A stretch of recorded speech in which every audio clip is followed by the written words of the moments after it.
Looks like Toyota's sending us a 2024 Tundra to drive. This one has the fancy engine. We'll talk about that a little bit later.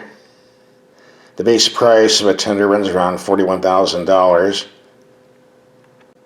This one's a wee bit more.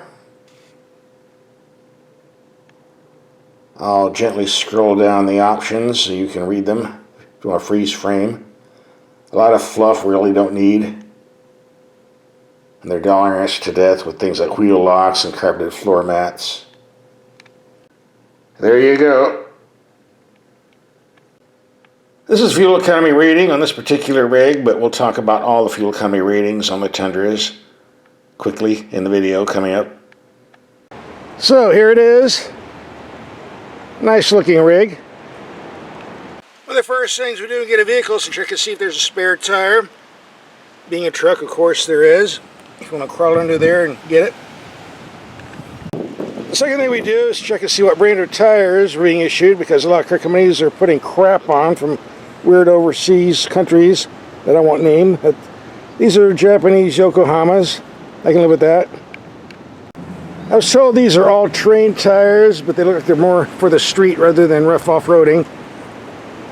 This is a 4x4 vehicle, but apparently not designed for the extreme rough stuff. And third thing we do is take the vehicle out in the dark and see how the headlights perform and do a night drive, and we did a separate video on that. We have a link for that at the end of this video, so you're not missing anything.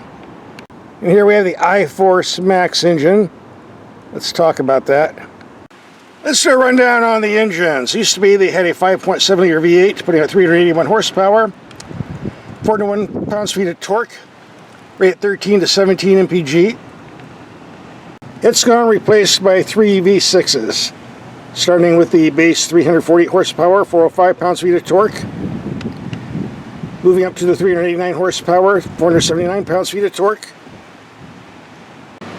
This is your third option, called the iForce Max Hybrid. It has an electric motor to boost the horsepower from 389 to 437 and the torque from 479 to 583.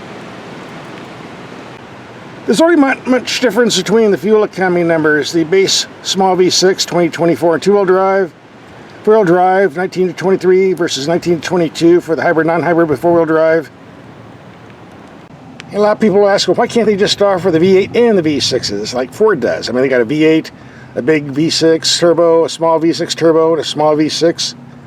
Yeah, well, Ford sells like 700,000, 800,000 trucks a year. Toyota sells about a quarter of that, so it just isn't practical to offer a V8 and a V6. It's just the way it is. All these engines are hooked up to a 10-speed automatic. There are 3 bed sizes available, a 5.5 foot, a 6.5 foot, and 8.1 foot bed. I think this is the 6.5, or big enough for me. And I see we have a trailer hitch here, so let's talk about tow capacity.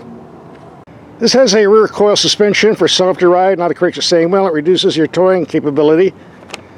12,000 pounds for the Tundra, 13,300 for the Chevy, 12,800 for a Ram, and 14,000 for the Ford F-150. I guess that puts the Tundra last, but let's get serious, guys. Who's going to tow 12,000 pounds on a quarter ton or over? Look, the other majority of quarter-ton truck owners are never going to tow anything, let alone over 10,000 pounds. If you're in the habit of doing that, yeah, you need to move up to a heavy-duty rig like a Ram 3500 or a Super Duty Ford 2500 and get a big diesel engine. For most uses you're ever going to need, this 12,000 pound rating on the Tundra is more than adequate. And that's all I got to say about that. Your choice. We're going to get in the cab and take a look, but first, this is my fuel economy number in city driving. Now, in all fairness, it's stop and go, like 1 or 2 mile trips at a time, which, of course, isn't going to do much for the number. Plus, I'm running the air conditioning full blast. We're taking this out on the highway later on in the video. I know from experience on these trucks, 17 to 19 is the rule, the freeway cruising, but we'll see what this one does. And if I did get this truck, it showed a 17 mpg in mixed commuting, for what it's worth. This one has the drive mode choice. Sport, normal, or eco. Eco in a truck this size. Okay. Here's a two-wheel drive, four-wheel drive low switch. Very easy to use, however, this is really flimsy plastic. It looks like something that's going to break, although they never seem to. I like something a little more sturdier myself, but it is what it is. The climate controls are easy to use, but these readings are very hard to read in the daytime. They do light up at night. You have a nice gauge cluster, and it doesn't have as much glare reflecting problem as the previous Toyotas have.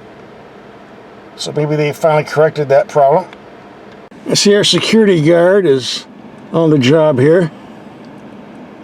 And what do you want for $6 an hour? He's out of uniform too. It's rather hard to do a ride quality review in a pickup truck because there's so many different tire sizes and wheel sizes and suspension packages. They can range from very stiff to very soft, but as a rule, the Tundra is one of the smoother vehicles in the truck world, matched only by the Ram. You're looking for a soft ride, those are the two best choices you can find. I know a lot of people are upset over losing the 5.7 liter V8. It was an indestructible motor for sure. 200,000, 300,000 miles, no problem. But the simple fact is, it guzzled way too much gas and was lacking in the torque department for towing heavy loads. These new V6 engines offer more torque, better fuel economy, outperforms the V8 in every way. We'll talk about reliability in another video. This really isn't a new engine. It's been used in Lexus vehicles for ages. The only difference is the ones that were used in Lexus were made in Japan, and the ones in the Tundra have a lot of American parts, which may or may not increase or decrease reliability. There's a big debate about that on YouTube, and I'm not going to get involved with that right now. Let's just say I'm happier with the V6 turbo than it was the V8. This hybrid version is a real beast. What a bunch of torque. Spinning some rubber on there.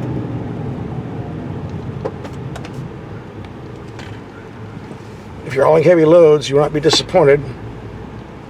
Here's the bottom line. This iForce Hybrid Turbo 6 is a fantastic motor. I would love to have one of these, but you just can't buy the engine Toyota separately. You have to buy all the optional luxury packages. I think last time I did the math, it was like 17 grand extra you have to get up to before you're allowed the privilege of having the iForce. You're not going to get it cheap. You got to pay. But it's a standard practice with all the truck makers. If you want the Ford EcoBoost, you got to buy extra packages for that too. They want your money. That's what they're there for. I'm going to take this Tundra on a highway trip, approximately 120 miles. A very smooth riding truck. However, there seems to be an awful lot of wind noise on left and right side. I thought it was the mirrors, but I retracted them and it didn't make much difference. Yep, retracted them right now and still hear the rumbling outside. Decibel level did not change at all. I must point out it is rather windy today, around 8 to 10 miles per hour, so that's certainly not helping. In fact, this truck over here has lost a lot of his cardboard. Just for the record, I was getting 19 miles to the gallon, but this wind is really fighting the truck. I think our fuel economy might plummet a bit. I'll drop from 19 to 17.7. That's still better than what we got off the older V8, which was like 15 to 16 on a good day. For a second MPG test, we're going to get on the expressway where the speeds are a little bit slower. You don't have to do as much passing. And not as much wind here in town, for some reason. This is a very smooth riding and driving truck, so you need to keep your eye on the speedometer. You might find yourself going a lot quicker than you thought. And over there is our nuclear power plant. Looks like it sprung a leak. I guess we're all going to die. 19.3 mpg, and I was babying it. I don't know how I could ever get the 22 mpg claimed on the paperwork. I don't think I've ever met anybody that got 22 mpg on these anyway. But still, 19.3. I can live with that. Gotta do some ranch patrolling today, and this is a pretty rough road, but the suspension on this rig is pretty smooth.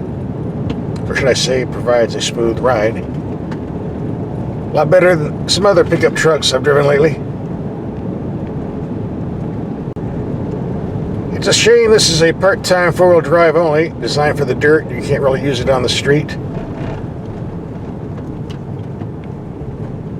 But it's just the way it is. Obviously, you have a 4x4 system where you have a all-wheel drive for the street and part-time for off-road. It's more convenient, but it's also more complex and expensive to fix. So, trade-off on everything.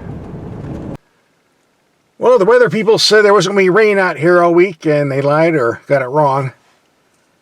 They can't predict the weather a couple days in advance, but they predict global warming centuries in advance. Go figure. Would the Tundra make it through this mud hole? Yes, it would, because I see other Tundras on the other side of the hill there that made it. But the problem is, it would take hours to get all the mud out of the engine bay and in the wheel wells and all this, and it would take too long, and Toyota doesn't like getting mud all over the engine bay of their vehicle, so they want it back clean. So no four-wheeling today, folks, sorry. Time to wrap up this video, and what's my take on this new V6 Turbo Tundra versus the old V8 version. They're both excellent trucks. I do miss the V8, but to tell you the truth, I think this newer truck is better. At least it certainly drives better, gets better economy, smoother.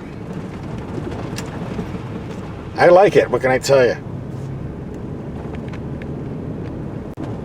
And with Nissan discontinuing the Titan truck and some of the problems Ford and GM's having with their trucks, I still think this is the better choice out of all the brands.